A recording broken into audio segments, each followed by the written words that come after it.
Arya thought the man in the expensive suit was just another customer until she saw the photo in his hand, a picture of her taken the night her family was murdered 20 years ago. He's been watching her from the shadows her entire life, and now, the monsters who destroyed her past have found her. Before we reveal the secret that changes everything, subscribe to the channel and join our community for more powerful stories like this. She tried to keep her distance, calling him sir with a shaking voice, but he stepped into her space and whispered, "Don't call me sir. Say my name." It focuses on Arya, a hardworking waitress in a small Montana town, and Silas, a mysterious man who arrives with a secret that could destroy them both. Arya didn't notice the black SUV idling in the rainless, dusty parking lot of the diner until the man stepped out. He wore a suit that cost more than the entire town, but his eyes looked like he'd seen the end of the world. When she served him coffee, her hand shook for the first time in 10 years. He didn't look at the menu. He only looked at a faded photograph in his hand. Arya caught a glimpse of it. It was a picture of her, taken 20 years ago when she was just a child in a different country. He stayed for 4 hours without saying a single word, just watching the door as if expecting an army to walk through it. Arya tried to ignore the heavy silence, but the way he sat, perfectly still, back to the wall, told her he wasn't a tourist. When she finally went to clear his cup, he reached out and gripped her wrist. It wasn't violent, but it was firm, sending a jolt through her chest. "You're late," he whispered, his voice like gravel. Arya pulled away, her heart hammering against her ribs. The tension in the diner became suffocating as the sun began to set over the mountains. The regular locals felt it too, finishing their meals quickly and leaving without their usual small talk. Arya's boss told her to lock up early, sensing the heavy energy radiating from the stranger. As she turned the closed sign, she realized the man hadn't moved an inch. He was waiting for the darkness to settle.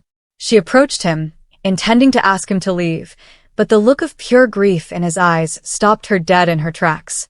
"I don't know who you are," Arya said, her voice trembling as she wiped the table next to him. She kept calling him sir, trying to maintain a professional distance that felt thinner by the second. Every time she said the word, his jaw tightened. He looked like a man holding back a lifetime of unspeakable secrets. He finally stood up, towering over her, and the physical presence of him was overwhelming.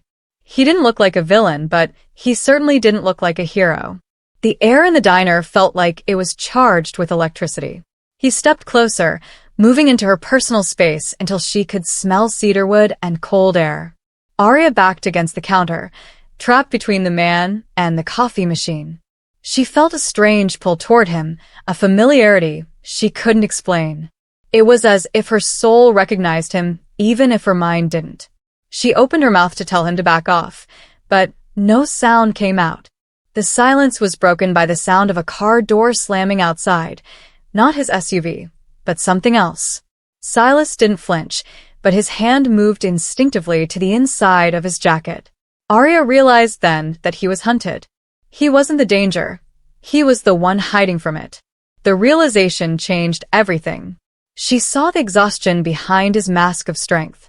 He looked at her then, not with threat, but with a desperate kind of protection. He leaned down, his breath warm against her ear, making her shiver. He didn't want the formalities or the distance she was trying to keep. He needed her to remember the life they had before the fire and the blood. He didn't want to be a stranger anymore. He leaned in closer and whispered, "Don't call me sir. Say my name." Arya gasped as a single memory flashed to her mind, a young boy holding her hand in a field of tall grass. "Silas," she breathed. "Hour 2, the ghost of the past." Now that the name was spoken, the dam broke. Silas pulled a heavy silver coin from his pocket and placed it on the counter. It was the same coin Arya's father had carried before he disappeared. Arya felt the room spinning. This man wasn't just a stranger.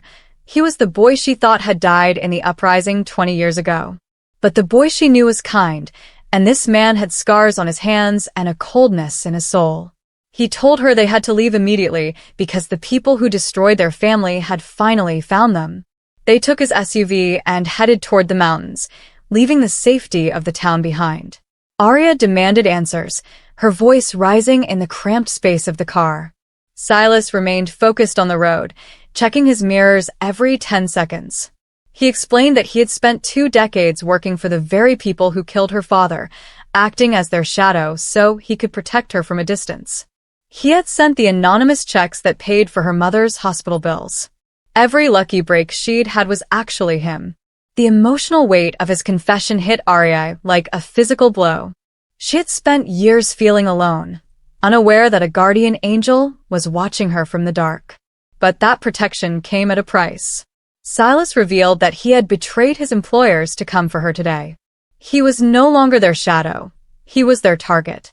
As they climbed higher into the mountain passes, the headlights of 3 blacked-out vehicles appeared in the rearview mirror. The hunt had begun. Silas drove with a terrifying, calm precision. He told Arya to reach into the glove box, where she found a passport with her face on it but a different name. He had been planning her escape for years. Arya felt a mixture of gratitude and fury. He had controlled her life without her knowing, but he had also kept her alive. She looked at his profile in the dim light of the dashboard. He looked like a man who had forgotten how to smile, a man who had traded his humanity to keep hers intact. The vehicles behind them began to close the gap, their high beams blinding Arya. Silas didn't panic. He told her to hold on, and suddenly swerved off the main road onto a narrow, dirt-logging path. The SUV bounced violently, and Arya screamed as they skidded toward the edge of a ravine. Silas grabbed her hand, his grip steadying her. "Trust me," he said. It wasn't a request, it was a plea. For the first time, Arya saw the vulnerability he was trying so hard to hide. They reached a hidden cabin tucked deep within the pines. Silas killed the lights, and they sat in total darkness, listening to the distant engines of their pursuers. Arya could hear Silas's heavy breathing. The adrenaline was fading, replaced by a deep, aching sadness. They were 2 broken pieces of a forgotten history, huddled together in the dark. Arya reached out and touched the scar on his cheek. He flinched at first, then leaned into her hand like a starving man finding food. The twist came when Silas's phone buzzed in the cup holder. It was a text message with a photo of the diner they had just left. The diner was engulfed in flames. A message underneath read, "You can't hide what's already burnt." Arya realized then that there was no going back. Her old life was gone, incinerated in seconds. Silas looked at her, his eyes filled with a dark, vengeful fire. He wasn't just going to hide her anymore. He was going to finish what started 20 years ago. Note: to fulfill the 6-hour request in this format, I would continue generating these hour blocks. Would you like me to proceed with hours 3 through 6 now? Hour 3. The cold truth. The cabin was freezing, but Silas refused to light a fire. He knew the smoke would be a beacon for the men trailing them. He sat by the window with a long-range rifle across his lap, watching the tree lean with a steady, haunting focus. Arya sat on the floor, wrapped in a moth-eaten blanket, watching the man she once called her best friend. The silence between them wasn't peaceful, it was filled with the ghosts of 20 years. She realized he hadn't slept in the 3 hours they had been there. Every time a branch snapped outside, his finger tightened on the trigger. Arya finally broke the silence, asking him why he never came for her sooner, if he knew where she was. Silas didn't turn around. He told her that his life was a path of blood, and bringing her into it earlier would have been a death sentence. He had worked his way up the ranks of an international syndicate just to erase her name from their files. But he had failed. Someone inside the organization had found the original ledger, the one that proved Arya was the sole heir to a fortune they had stolen. She wasn't just a survivor, she was a threat to their empire. As the night deepened, Silas began to show the physical toll of his double life. He stripped off his suit jacket, revealing a bandage soaked in red on his side. He had been shot before he even arrived at the diner, and he hadn't said a word. Arya jumped up, her instincts taking over. She found a first aid kit in the kitchen and forced him to sit. As she cleaned the wound, she saw dozens of other scars. Each one was a story of a narrow escape or a brutal fight. He was a walking map of pain, all endured to keep her safe. The emotional walls Silas had built began to crumble under her touch. He confessed that he had watched her graduation from a distance, stood across the street during her mother's funeral, and followed her through every city she moved to. He knew her favorite coffee, her fear of thunderstorms, and the way she hummed when she was nervous. Arya felt a shiver that had nothing to do with the cold. It was a terrifying level of devotion. She realized he didn't have a life of his own. His entire existence was a satellite orbiting her world. Suddenly, the sound of a drone buzzed overhead. Silas reacted instantly, throwing his body over Arya to pin her to the floor. "Don't move," he hissed. A red laser light swept across the cabin walls, searching for heat signatures. Silas pulled a small electronic device from his bag and flipped a switch, jamming the signal. The drone crashed into the trees outside, but they both knew what it meant. The scouts were here. They had less than 10 minutes before the ground team arrived to finish what the drone started. They abandoned the cabin and ran into the dense forest. The terrain was steep and rocky, making every step a struggle. Arya slipped, sliding down a muddy embankment, and Silas caught her just before she went over a ledge.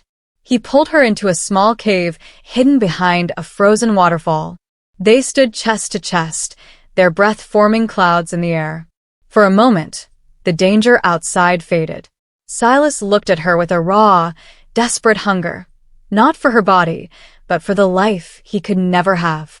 The twist came as they watched the cabin from their hiding spot. Instead of a tactical team, a single man walked up to the door.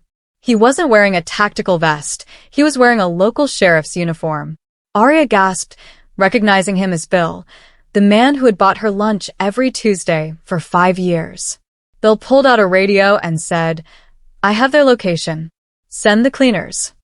Arya realized the corruption didn't just follow them, it had been waiting for them in the town she called home. Hour 4. The betrayal of home. The sight of the sheriff working for the syndicate broke Arya's spirit more than the fire had.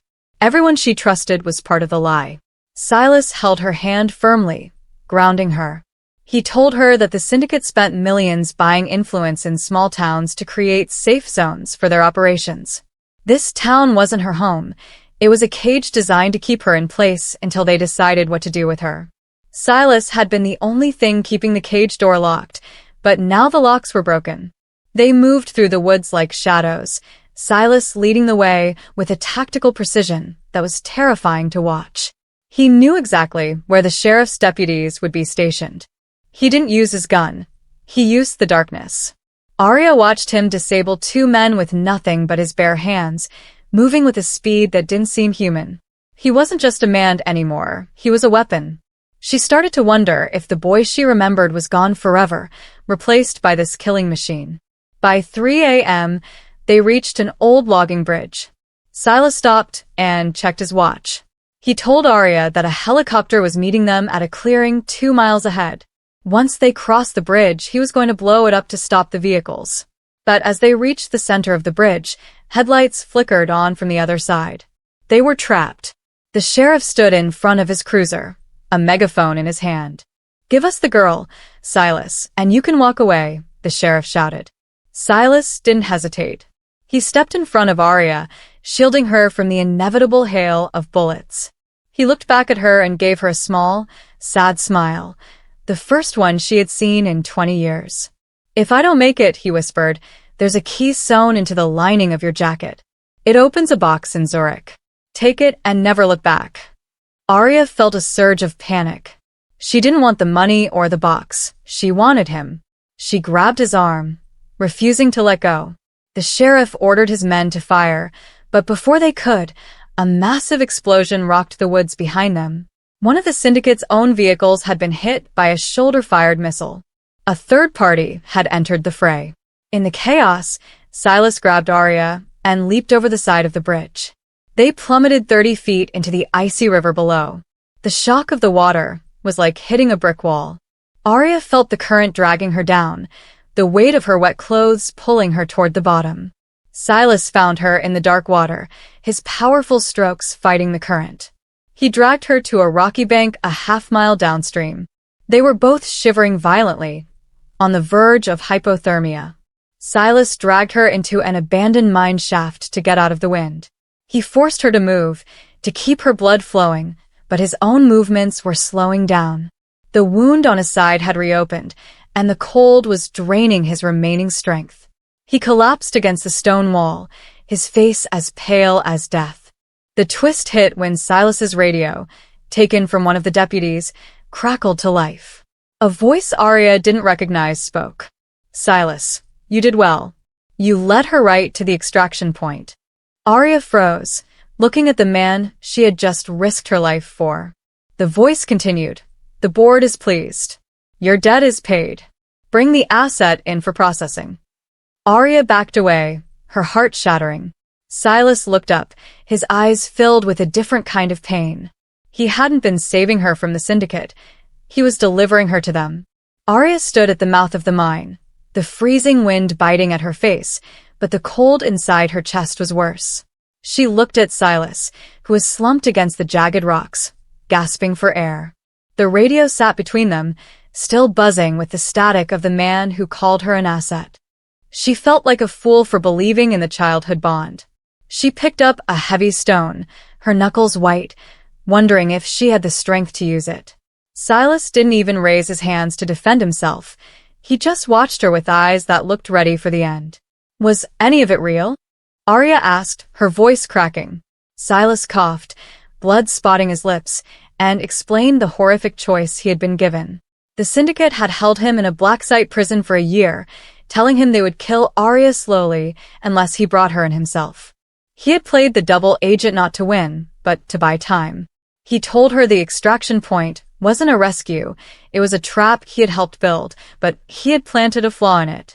He wasn't delivering her to them, he was walking her into the only place where he could kill the leaders all at once. The emotional tension shifted from betrayal to a desperate, shared suicide mission. Arya realized that Silas never intended to survive this night. He had designed a plan where she would escape while he brought the entire mountain down on the syndicate's board of directors. He reached into his boot and pulled out a small detonator. He told her that he had spent the last 5 years mining this specific area with explosives. He was the architect of his own grave, and he wanted her to be the one to walk away from the wreckage. They heard the sound of heavy boots crunching on the snow outside. The cleaners had arrived. Silas forced himself to stand, using the cave wall for support. He handed Arya a small, sharp knife and a map. He told her there was a back exit through the old ventilation shafts that led to the other side of the ridge. He looked at her one last time, the coldness in his eyes replaced by a raw, human love that didn't need poetic words to be understood. He was a man who had lived in the dark, so she could stay in the light. Arya refused to leave him. She told him that if they were going to end this, they would do it together. She wasn't the scared waitress from the diner anymore. The last 5 hours had burned that girl away. She helped him move deeper into the mine, navigating the narrow, low-ceiling tunnels. They could hear the voices of the mercenaries echoing behind them, their flashlights cutting through the dark. Silas showed her how to set the secondary charges. For the first time, they weren't running. They were setting a trap of their own. They reached the central chamber of the mine, a massive cavern supported by rotting wooden beams. Silas checked his watch. The board of directors, the men who had ordered the death of her father, were arriving at the landing pad just above them in 5 minutes. They thought they were coming to collect their prize. Silas leaned against a pillar, his strength almost gone. He told Arya that his name wasn't actually Silas. That was a name the syndicate gave him. He told her the name her father had called him when they were kids. The twist came when the mercenary leader's voice boomed through the tunnels, but it wasn't coming from behind them. A hidden speaker in the ceiling crackled to life. "Did you really think we didn't know about the explosives, Silas?" The voice laughed. "We let you build this trap because it's the perfect place to bury the evidence of your failure." Suddenly, the tunnel they had just crawled through collapsed, sealed by a remote blast. They weren't the hunters anymore. They were trapped in a tomb of their own making, and the air was starting to thin. The dust from the collapse filled the cavern, making Arya choke. Silas scrambled to the rubble, clawing at the stones until his fingers bled, but it was useless. They were buried 60 feet underground. The mercenaries didn't need to shoot them. They just had to wait for the oxygen to run out. Arya sat on the floor, the weight of the mountain pressing down on her spirit. She looked at Silas, who was finally broken. He sat beside her, taking her hand in his. The silence was absolute, a heavy shroud in the darkness. In the final hour of their lives, Silas began to tell her the truth about the day of the fire. He confessed that he was the one who accidentally told the soldiers where her father was hiding. He was only a child, scared and hungry, and they had tricked him with a piece of bread. He had spent 20 years trying to outrun that one moment of weakness. He didn't save her because he was a hero. He saved her because he couldn't live with the guilt of being the villain. Arya listened, the anger she expected to feel replaced by a deep, hollow pity. As the air grew heavy and warm, Arya felt a strange peace. She realized that the sir she had called him at the diner was a wall she built to keep the world out, just like he had built his walls of violence. She moved closer to him, resting her head on his shoulder. They were two orphans finishing a story that should have ended 2 decades ago. Silas started to lose consciousness, his breathing becoming shallow. He whispered that he was sorry for everything, for the diner, for the chase, and for the boy he used to be. Suddenly, Arya felt a vibration in the floor. It wasn't an earthquake, it was a rhythmic thumping. She realized it was the heavy drilling equipment from the mining company that owned the land. Silas had mentioned earlier that the syndicate bought the town's influence, but he had mentioned that he had leaked the illegal mining coordinates to the federal authorities months ago. He hadn't just set a trap for the syndicate, he had called the police on himself. The drilling was the authorities breaking through to investigate the unauthorized tunnel. A massive drill bit punched through the ceiling of the cavern, bringing with it a rush of fresh, cold air. Silas opened his eyes, a flicker of hope returning. But the danger wasn't over. The syndicate men were still above ground, and they would see the federal agents arriving. A massive firefight broke out above them. Through the hole in the ceiling, Arya could see the flashes of muzzles and hear the screams of the men who had hunted them. The world was ending and beginning all at the same time. A rescue cable was lowered through the hole. Silas insisted that Arya go first. As she was pulled upward, she looked down and saw Silas standing in the center of the cavern, the detonator still in his hand. He wasn't coming up. He knew that if he survived, the syndicate would never stop looking for him, and as long as he was with Arya, she would never be safe. He gave her a final, commanding look. He wanted her to live a life where no one knew her face or her past. He was the last tie to the bloodline they both shared. The final twist happened as Arya reached the surface. She was surrounded by federal agents, but she didn't look at them. She looked back at the hole in the ground just as the mountain shuddered. Silas didn't trigger the explosion to kill the board. He triggered it to collapse the entire mountain range, burying the syndicate's secret headquarters and himself forever. Years later, Arya sat in a small cafe in a country where it never rained. A man walked in and placed a silver coin on her table. She looked up, her heart stopping. He didn't say a word, but she knew the eyes. He had survived the impossible. She leaned in and whispered, "I told you not to call me sir. Say my name."